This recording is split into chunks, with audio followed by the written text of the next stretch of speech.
What's up guys, English Dan back with another video. This is the Galaxy Z Fold 3. Yes, I had the Z Flip 3, I've also got the Z Fold 3.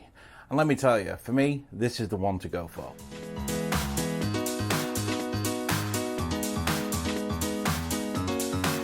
Alright, welcome back guys. So yeah, this is the Z Flip 3, and I know a lot of people are going to say, it ain't really much different than the...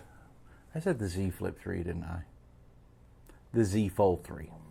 Alright, if I make that mistake, it's because I just turned 45 on August the 31st, so I'm getting older. You gotta bear with the old dude. I know a lot of people are going to say, it's like an S series to the Z Fold 2. And I can understand where you're coming from with that. But let me tell you where I think this is much better than the Z Fold 2. So yes, it does have the same cameras as the Z Fold 2, but you can tell that they've actually been working on the cameras and the software, and it does take better pictures. Not that the Z Fold 2 took bad pictures, this does take some really good pictures. Picture here of my wife sat in a hospital bed. We just had some issues and she had to go and have some stuff done, but blah blah blah blah. That was taken with the Z Fold 3, and that's a portrait shot, and as you can see the background is really nice and blurry, but my wife, the cutout and everything is in really nice detail, great colours, things like that. It's great for normal photography and for ultra wide too. So even though it's got the same cameras, they have worked on them and they are better than what they are on the Z Fold 2. Also, it does have, and unless you've been living under a rock, has an under display camera here. So you do get the full display when you open this thing up. Let me say, this under display camera, I wouldn't use it.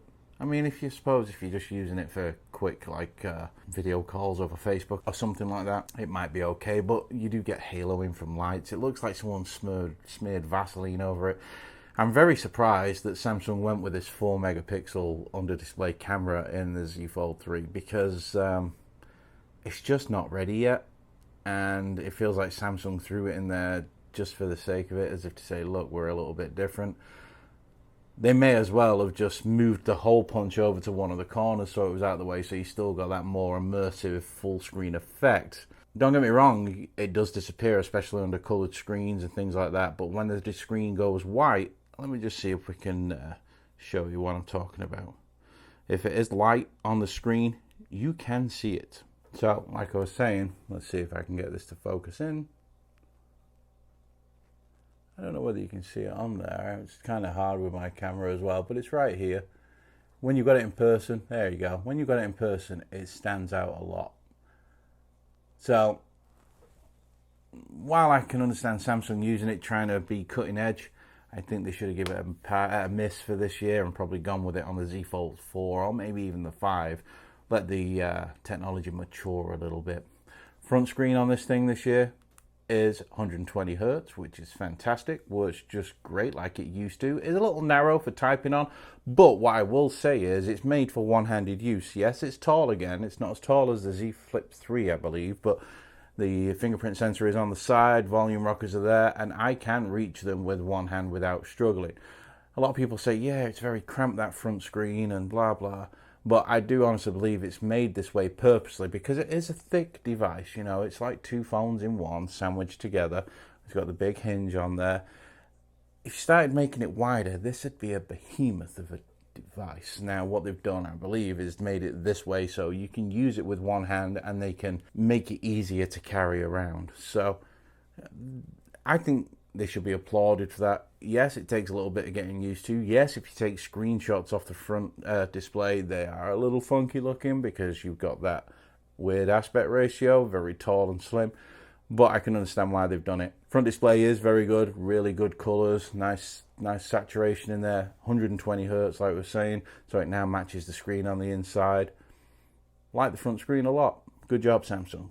The main screen, also 120 Hz, also uses a lower power version of it. The display that was out last year is full Quad HD, so you are getting a real sharp picture. Again, the colours on this thing are just great. Everything's so smooth on it. I just love this display. You do get a crease down the middle, but unless you're looking for it, you ain't going to see it really. When my wife first opened this, she said, oh, there's no crease. And then she realized there was when she ran her finger over it, and that was like, oh yeah, there's a crease. But my wife hunts for things like that. and she couldn't see it. So if she couldn't see it without really purposely looking for it, I don't think many other people are going to be really bothered by it. But yeah, this main screen is really nice. The sound out of this device as well, obviously because it opens up into a tablet, you'd want to have a good audio experience with it as well. And I'll play some audio for you now, and the speakers on this thing, itchy nose, sorry. Speakers on this thing are really good. So let's play something so you can hear what it sounds like. Sound there is about 25%.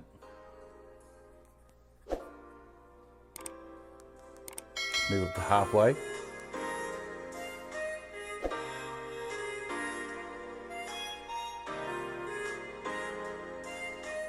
Three quarters.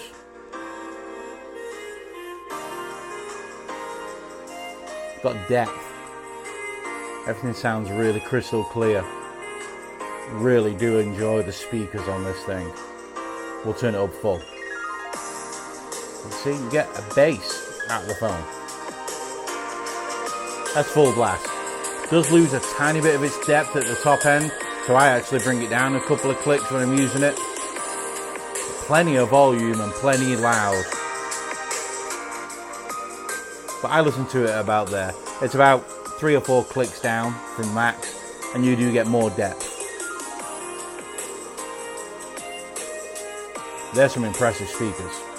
Samsung have also improved the hinge on this thing, and it definitely is a better hinge. I mean, the hinge on the Z Fold 2 was really good, but on this one, it just, I don't know, it just feels more refined again.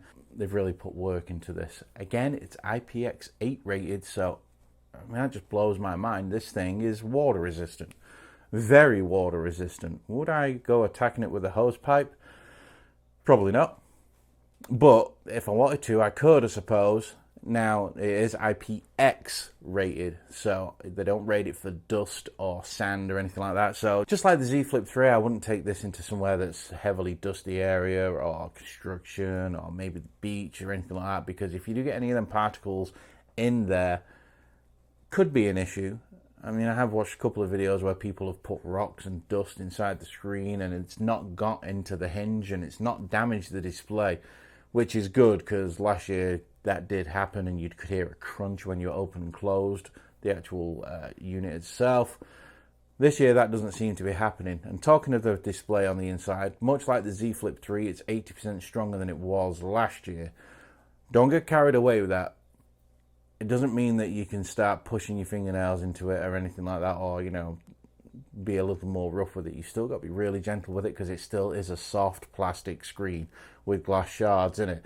The thing that's making it a little more resistant and even feel better is the screen protector. I do believe Samsung is using a different screen protector on their flip and fold devices this year, and it just does feel better. Last year's was a grease pit. If I open this up, don't get me wrong, this one is also one that likes to pick up stuff. As you can see here, if I try and move that, as you can see, look at the paw prints and everything on that. It really does pick up grease really easy compared to a regular glass display, but it's not as bad as it was last year. So yeah, they have made improvements there.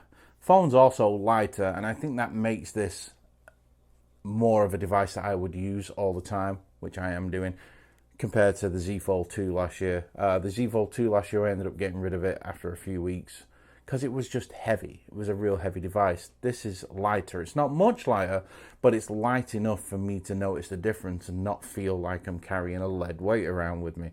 I do like what they've done here, where they've managed to make this a lighter device. Just feels more comfortable and easier to use. Battery life on this thing, it's a little bit smaller than what it was last year, but it's also got 120 Hz display on the front that wasn't on there last year. Battery life on the Fold and the Flip isn't stellar. I get around 4.5, could possibly push 5 hours screen on time, which isn't bad, but when you're using it in tablet mode all the time or any length, that battery life is going to be drastically reduced, let me tell you. So what I do with me, if I'm going out with this and I know it's going to be a longer day, I carry a power bank with me. I know that might suck, but it's better than carrying a separate tablet, and that's the great thing about this. If I'm out and about, I can, you know, if I'm sat in a car or something like that, I can use the front screen just to do, you know, messaging, Facebook, things like that. But if I want to watch media, let's say I'm on a flight or something like that, I've got this big 7-inch screen that unfolds from my phone, and I can watch movies, YouTube, whatever I want on this thing without having to pull out the iPad Pro or whatever tablet you've got yourself. It's just nice to be able to carry a tablet around in my pocket for when I need it. So overall, I really like the Z Flip 3. Obviously, I've not gone deep dive into specs. I've not done an unboxing. The unboxing is you get a phone, you get a SIM tool, and you get a USB cable. That's it. Why do an unboxing? It'd take 30 seconds. No, all we care about is the phone here. Snapdragon 888, so like the Z Flip. 12 gig of RAM, I believe, inside this. 256 gig of storage. You can get for an extra $100 a 512 gig version. 256 is enough for me. If it was only $50 difference like it was on the Flip, I would say, yeah, go ahead and get the 512. But for $100, 512 is a lot of storage. A lot of people aren't going to need that. Samsung, like they have been doing the last few years, no SD card in this thing, and there is no headphone jack on the Z Flip series or Z Fold series neither. Well, there isn't on any of the higher end Samsungs anymore, so that is unfortunate. But again, we'll say this, the periodic audio amp that plugs in via USB-C that you can plug your 3.5mm headphones into sounds great with this. The sound that comes out of it is fantastic. I'll put the description and the link, not the description, I'll put the link in the text to it. So if you're interested in it, it's there. If you like using your 3.5mm, that's the way to go, let me tell you. That amp in there does seriously kick it. It makes the sound quality even better. But it also sounds great just using Bluetooth earbuds as well. So for me, out the Z Flip and the Z Fold, this is the one to go for.